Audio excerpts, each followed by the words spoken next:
When we talk about recruiting, what is your first memory out recruiting? I was a graduate assistant at the time. I was promoted up so I could go on the road and start recruiting, and everyone talked about how hard it was. But being out there the first time, I realized it's not as hard as people want to make it.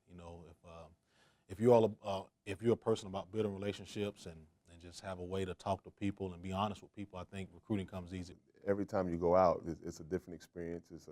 You run into a different set of people and all those type of things. But if you're really doing it right, you really don't. You build relationships in communities and with people that kind of can help steer you and guide you when you do that.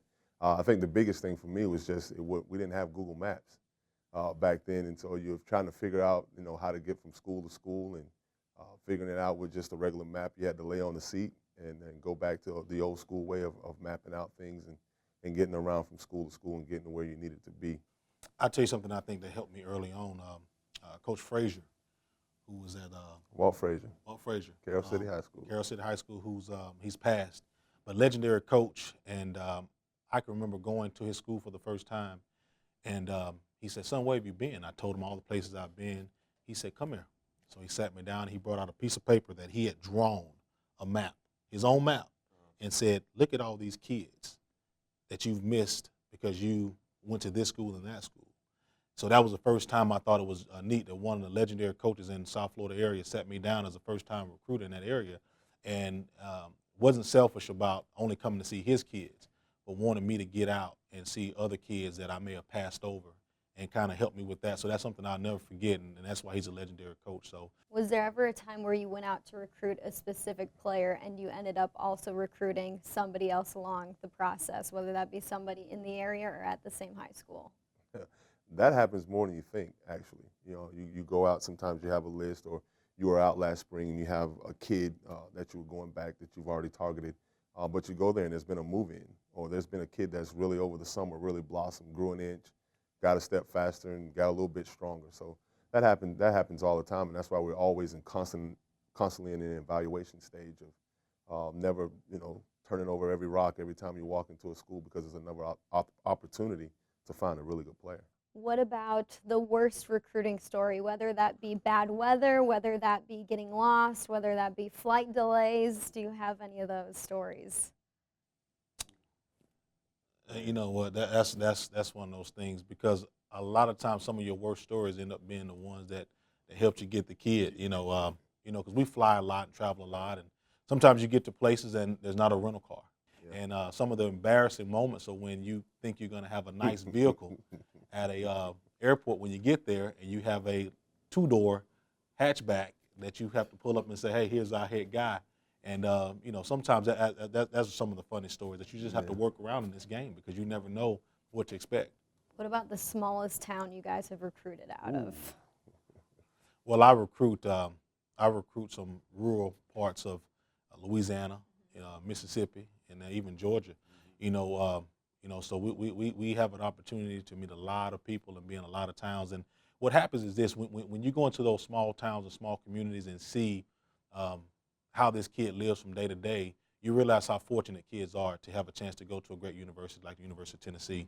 And some things we take for granted on a day-to-day basis, when you go into a kid's hometown and even in school and see how small and how tight-knit the communities are, you realize that you're a blessing to these kids to be able to go in there and give them opportunity to see things they've never seen. So, like I said, by just recruiting small towns in those rural areas, you're able to appreciate what we do for a living. Yeah, you go in some of those places are in they got one high school for the whole county, and it's still only 85 kids in the senior graduating class. So, but every experience sheds a new light and a unique experience for you as a person, because you go into these areas and see how people live, how they take care of their families, what things are more important to them, and how the development of their son is going to continue to be out front and important for them. It gives you a strong appreciation for people and recruiting and what we do.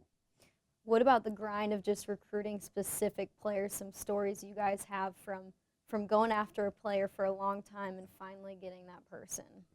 Well, I think the well documented, probably the first time talking about it on camera, the recruiting process of Jonathan Kongbo was the one that went down to the wire last year, and it never goes as you think it's going to go. was once committed and then decommitted, and then at the last second he came back. And but just sitting around the office and just reminiscing about that, or when you see him in the hallway, or when he scores a touchdown versus Missouri for a pick six, on the sideline, just talking about, hey, you remember we did this, or just kind of the hard work pays off. Recruiting season, I think sometimes fans don't realize how much time you guys spend recruiting. So if you had to explain how much time you spend on that facet of the game, what would it be? You think about it, whether it's spending time with your kids or you're doing your job with this, for us, is a year-round thing. It doesn't stop. But you got to want it that way, too. You got to like it that way, and you got to have a family, like Robert's saying, that understands what that's all about, and it becomes more of a lifestyle for the whole family than just a job. So when you're taking things that are related to work and you make them part of your lifestyle, then your family has to be a part of that as well. So it's something that we obviously take very seriously. It's the lifeblood of what we do, and it's just a part of it. Going into home visits, I'm sure you have a lot of cooked meals by families. Is there a meal that stands out in your mind that you won't forget? They've been too many to count. Golly. That's one of the great things about it, is that you get a chance to meet great people, but you also get a chance to try, interesting food, new food. That's right. Aunts and aunties and grandma. Everybody wants to put on a show. Yes, they do. And that's the part that's so fun, is that you get a chance to get into that kid's life, and see what makes them tick.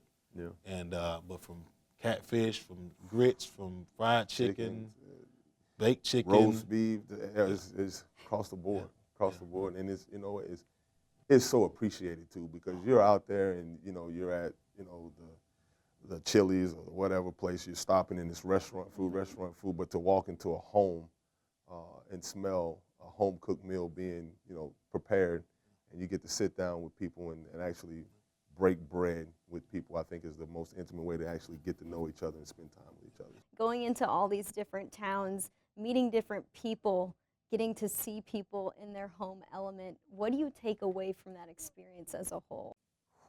I think the biggest thing you take out of it is an appreciation for the differences that are out there. And again, Robert used the word learning how kids tick. Well, if you want to coach them and develop them, I think you have to spend time with them in that element to know what they're all about, how they've been raised, what's important, what are some of the elements that make them who they are. I mean, everybody's most times a product of their environment. Well, until you put yourself into their environment, you really don't know this kid and how you're going to get the best out of them once you get them here. Well, and I tell you this, and if you really break it down to the natural part of it, some kids that you're recruiting, this is their first time having a headboard on their bed. This is their first time sleeping in their own bedroom. So you get a kid from that and you put them on a campus. I mean, you like for every kid to come from something that's structured and well-rounded. But sometimes you go get kids and this is the best that they'll have for the first time. And you have to be sensitive to that. You have to understand that you have to teach this kid how to wake up and be on time and how to go study for a test. That's what this university is for. We have the resources to help that kid for the first time in his life. But like Larry said, unless you go there and you see where he sleeps at night, see how he gets to school because he catches 2 or 3 rides to get there, you have to understand that kid, because when he gets here and you put him in not only a football setting but now academic setting, if you don't know what makes him tick and pushes him, then he's going to have a hard time succeeding. And sometimes that's backing that up as well. You go into some neighborhoods where these kids had a lot. It's been fortunate and blessed to be a part of a family that's worked really hard and put themselves into a situation where they live pretty comfortably. And then you bring them back to, you're going to learn how to live in dorm life, very well structured and those type of things. So you get to see it from all different ends of the spectrum, I think, which is it's fun too at the same time.